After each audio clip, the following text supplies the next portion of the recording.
नमस्कार मित्रों, आज की ये वीडियो शुरू करने से पहले मैं आपसे निवेदन करना चाहता हूँ कि आप वीडियो को बिना स्किप किए पूरा ज़रूर देखें, जिससे आपके दिमाग में कोई कन्फ्यूज़न ना रहे। तो जैसा कि आप जानते होंगे कि यूपी पुलिस ने 8 पुलिस वालों की हत्या के जिम्मेदार विकास दुबे को 10 जुलाई यानी शुक्रवार के दिन गिरफ्त से भागते समय एनकाउंटर में मार गिराया। अब कई लोगों ने इस एनकाउंटर पर सवाल उठाया तो कुछ लोगों ने 10 दिनों में इतने रंग बदले कि गिरगिट भी शर्माकर आत्महत्या कर ले, यानी दोगलेपन की सारी हदें पार कर दी। और कुछ तो ऐसे भी मिले जो विकास दुबे को श्रद्धांजलि और नमन कर रहे हैं, मानो विकास दुबे कहीं बॉर्डर पर लड़ते हुए शहीद हो गया हो। लेकिन जो सबसे मुख्य सवाल है वो ये है कि क्या ये एनकाउंटर सही था या गलत, और क्या इसमें राजनीतिक साजिश थी।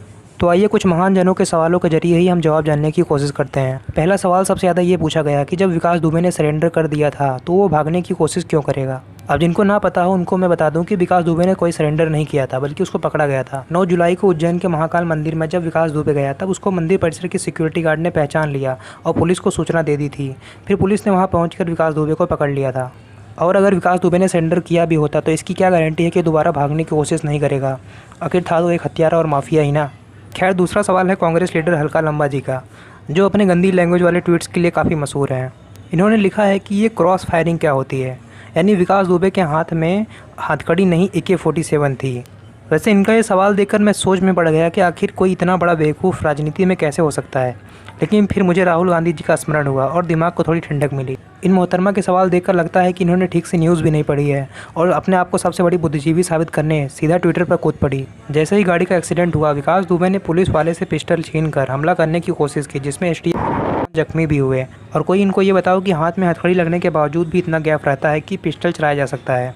तो इनका ये सवाल कितना लॉजिकल है, आप ही तय करें। इन्हीं की तरह एक और जनाब है सूर्य प्रताप सिंह, जिन्होंने तंज करते हुए ट्वीट किया है कि भागते हुए सीने पर गोली खाने वाला पहला अपराधी बना विकास दुबे। वैसे इसकी डिग्रियां देखकर लगता नहीं कि ये बंदा इतना बड़ा पप्पू हो सकता है। बीजेपी विरोध में ये लोग इतना डूब गए हैं कि दिमाग से सोचना ही छोड़ दिया है। जब विकास दुबे पिस्टल लेके भाग रहा था तो क्या अपने पीछे आने वाले पुलिस वालों को रोकने के लिए उनकी तरफ नहीं घूमेगा। जब पुलिस वालों ने उसको सरेंडर करने को कहा तो उसने फायरिंग करना शुरू कर दिया, तो जवाबी फायरिंग में पुलिस वालों ने भी फायरिंग कर उसको मार गिराया। अब जब विकास दुबे फायरिंग कर रहा होगा तो जाहिर सी बात है कि उसका सीना पुलिस वालों की तरफ होगा, ना कि पीठ, क्योंकि पिछवाड़े से तो वो फायरिंग कर नहीं सकता। पर इन जैसों को कहाँ से समझ में आएगा, सोचने का काम तो इन लोगों ने बंद करके रखा है। कुछ लोग कह रहे हैं कि अगर विकास दुबे जिंदा रहता तो कई नेताओं की पोल खुल जाती, इसलिए मरवा दिया गया।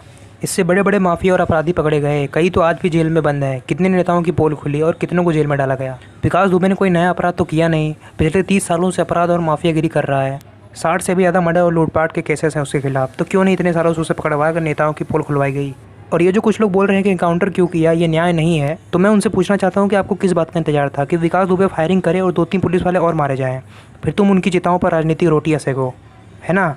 विकास दुबे कोई छोटा मोटा चोर तो था नहीं कि उसे भागने दिया जाए, और अगर गोलियां नहीं चलाई जाती उसे भागने दिया जाता तो ये बाद में कहते कि योगी सरकार ने तो विकास दुबे को भगा दिया, अपराधियों की रखवाली है योगी सरकार, जंगल राज है, गुंडा राज है। हद है यार, मतलब ये वही लोग हैं जो पहले कह रहे थे कि पुलिस वालों के हत्यारे को गोली मारो, ब्राह्मण है इसलिए बचाया जा रहा है, योगी सरकार उसको बचा रही है। अब जब गोली मार दी गई तो रोना धोना मचा रखा है कि जस्टिस नहीं हुआ।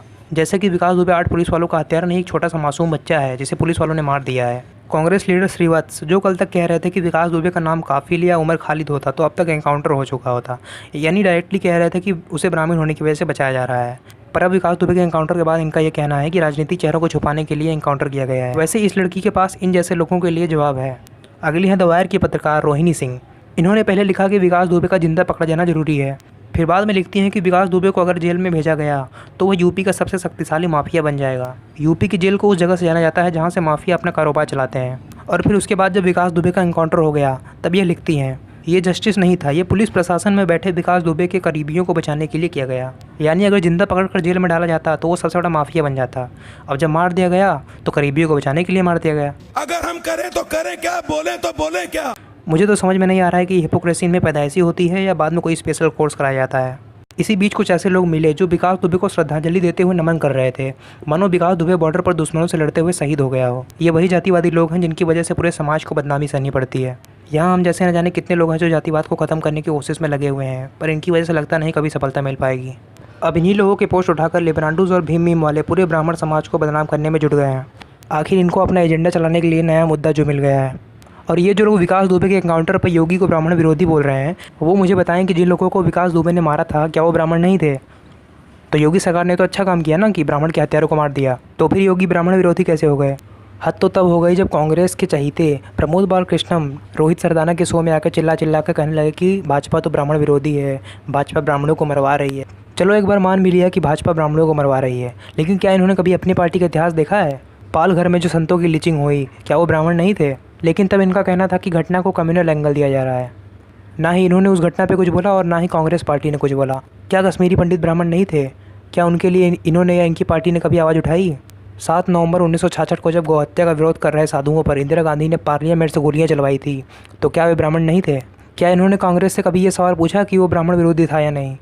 शायद आपको याद होगा कि कुछ महीने पहले जब राफेल विमान पर ओम लिखा गया था, तब वो इन्हें कम्युनल और सेकुलरिज्म के खिलाफ लग रहा था, और आज ये लोगों को परंपरा पर ज्ञान दे रहे हैं। अब ये सब देखने के बाद मुझे एक ही बात कहने का मन कर रहा है, एकदम इन्होंने वक्त बदल दिया, जज्बात बदल दिए, जिंदगी बदल दी। इतनी अच्छी पार्टनरशिप चल रही थी। ओ भाई, मारो मुझे, मारो मारो मुझे, मारो नहीं, ये मजाक हो रहा है। एक सेकंड यार, मजाक हो रहा है। नहीं खैर आपकी इस विषय में क्या राय है हमें कमेंट बॉक्स में जरूर बताइए, और साथ ही इस वीडियो को उन लोगों के साथ शेयर करिए जिन्हें लगता है कि ये काउंटर फर्जी है, या फिर जो विकास दुबे को महान बनाए बैठे हुए हैं। और यदि आप हमारे साथ जुड़े रहना चाहते हैं तो चैनल को सब्सक्राइब कर लें, जिससे आने वाली हर नई वीडियो की नोटिफिकेशन आप तक पहुँच जाएगी। इसके अलावा आप हमें फेसबुक पेज पर भी फॉलो कर सकते हैं। वीडियो देखने के लिए बहुत बहुत धन्यवाद। और एक बात याद रखना कि जातियों में बढ़ते रहोगे तो बारी बारी कटते रहोगे, इसलिए एक होकर रहा करो। जय हिंद, जय श्री राम।